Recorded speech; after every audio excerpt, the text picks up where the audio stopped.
मेरी सीरीज का नाम है मैं बोलना चाहता हूं। मैं बोलना चाहता हूं कि चुनाव चल रहे हैं। बहुत सारे लोग बहुत तरीके की बातें कर रहे हैं। मुझे भी लगा अपने दिल की बोलूं। उस एक दिन की बात करूं जब मोदी जी को अपनी मां की अंतिम यात्रा में उन्हें कंधा देता देखकर मुझे मेरी स्वर्गवासी मां की याद आई। क्यों आई? मैंने सोचा, एक तरफ मैं हूं और दूसरी तरफ देश का प्रधानमंत्री। मां के जाने से मैं टूट गया था। महीनों तक कोई काम नहीं कर पाया था। पर प्रधानमंत्री को क्या लगा होगा? मुझे लगा प्रधानमंत्री की मां गई हैं। पर उस दिन न देश के बड़े नेता आए, न अंतिम दर्शन की लंबी लाइन लगी।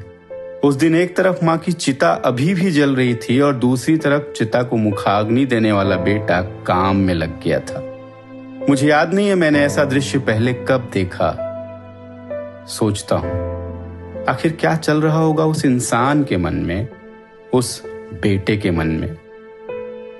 एक तरफ हर पल अपने देश के नाम करने का संकल्प, तो दूसरी तरफ जन्म देने वाली मां से कभी वापस न मिल पाने का खालीपन। द्वंद क्या उनके मन में नहीं चला होगा?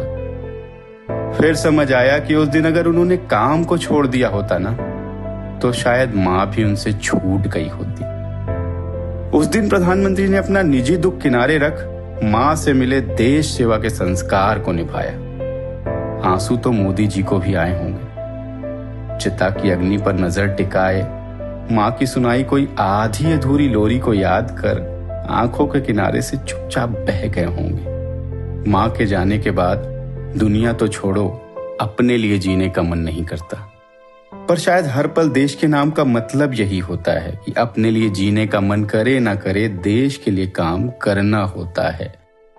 आज मेरे मन में एक सवाल है जिसे आप सभी से अभी पूछना जरूरी है कि पिछली बार इस देश ने ऐसा प्रधानमंत्री कब देखा था जिसका कुछ भी निजी नहीं था, न सुख न दुख।